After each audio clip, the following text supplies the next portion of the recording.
हाय नमस्कार मित्रांनो, मी कोकणचा मुंबईकर तर पुन्हा एकदा सर्वांचं स्वागत आहे आपल्या एका नवीन व्हिडिओ ब्लॉगमध्ये। तर मित्रांनो, हा ब्लॉग असा काय कुठे फिरायला जात नाही किंवा कुठे असं काय एक्सप्लोर करत नाही कोणतं ठिकाण, तर हा एक नॉर्मल ब्लॉग असणार आहे। कारण एक 15 ते 20 दिवस आपल्या चॅनलवरती व्हिडिओ येत नाही, म्हणजे काहीच कुठले शॉर्ट व्हिडिओ येत नाही, फनी व्हिडिओ येत नाहीत किंवा ब्लॉगिंगचे व्हिडिओ येत नाहीत। आता होळी चालू झाली तर होळीचे सुद्धा काही व्हिडिओ येत नाहीत, गावचे सुद्धा काही व्हिडिओ किंवा कुठे फिरायला गेलो त्याचे काहीच व्हिडिओ येत नाहीत। 15 ते 20 दिवस झाले व्हिडिओ येत नाहीत, तर त्याचं कारण तुम्हाला सांगायचं होतं, म्हणूनसाठी आजचा म्हणजे व्हिडिओ आहे, आजचा हा ब्लॉग आहे।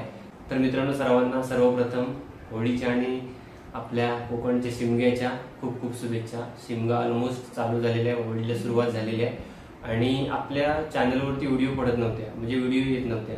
तर त्याचं कारणच सांगणार आहे मी तुम्हाला, कारण आता कसं सांगू ते सुद्धा कळत नाही। पण काय बोलतात ना, एक हे असते म्हणजे ओढ असते, काही जणांना व्हिडिओ बघत असतात कंटिन्यू, तर त्यांना वाटत असतं की याचे व्हिडिओ सध्या बंद झाल्या, म्हणजे व्हिडिओ का नाही टाकत, असं वगैरे प्रश्न पडतात काही जणांना। तर त्यासाठीच मी हा व्हिडिओ किंवा हा ब्लॉग बनवतोय।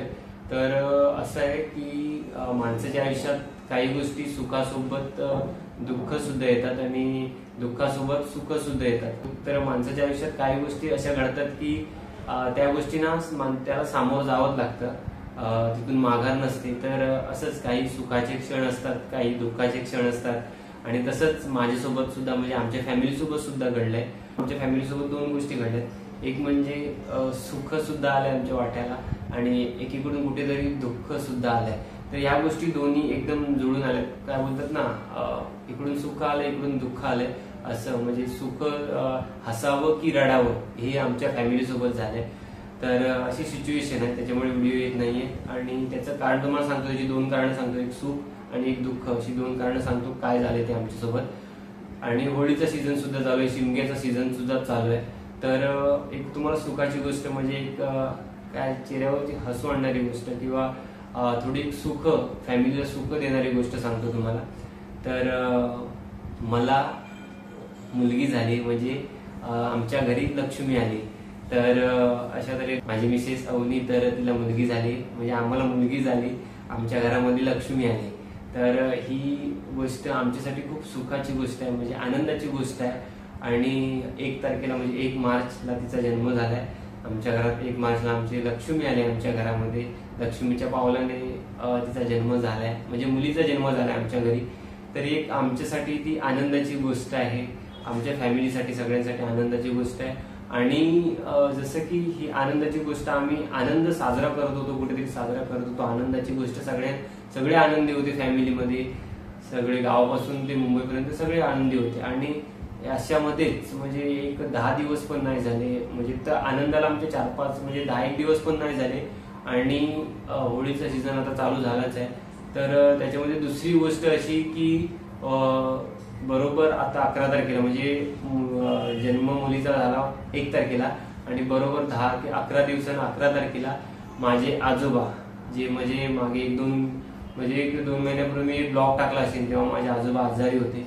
तर माझे आजोबा म्हणजे पप्पांचे वडील, माझ्या बाबांचे वडील, त्या आजी आजोबा मला होते, तर अजून पण आहेत, आजी आहे, पण माझ्या आजोबांना देवाज्ञा झालेली आहे। तर एकीकडून सुख आणि एकीकडून दुःख आणि होळीचं सीझन, शिमग्याचा सीझन, असं सगळं एकत्र झालंय।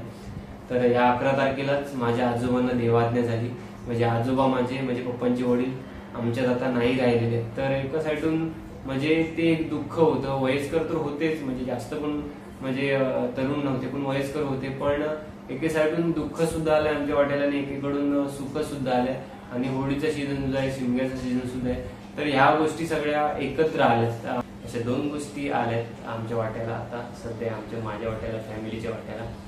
तर म्हणून काही दिवस पहिले हॉस्पिटलला होतो, म्हणजे काही दिवस पहिले 1 तारखेपासून मी हॉस्पिटललाच होतो, म्हणजे छोटीचा जन्म झाल्यापासून काही दिवस। आणि त्याच्यानंतर मग आता तिला घरी आणणार, तर ही अशी म्हणजे गावावरून अशी न्यूज मिळाली की गावावरून अशी बातमी मिळाली, तर तिला घरी आणणार, तर गावावरून अशी बातमी मिळाली की आजोबांना देवाज्ञा झाली, आजोबा नाही राहिले आता आपले। तर काय करणार, शेवटी सुख सुद्धा तेवढंच आणि दुःख सुद्धा तेवढंच पचवायला शिकलं पाहिजे माणसानं, कारण लाईफमध्ये ह्या गोष्टी प्रत्येकाच्या आयुष्यात कधी ना कधी होत असतात।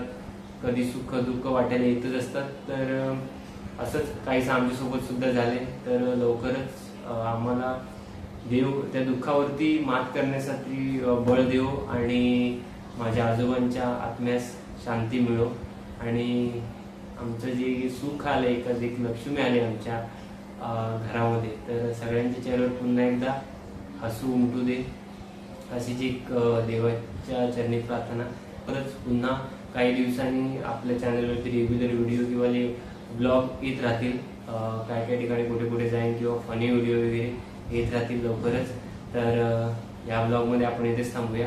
पुन्हा एकदा नवीन पुढे नेक्स्ट व्हिडिओमध्ये भेटू. तोपर्यंत bye bye, take care, love you all, bye bye.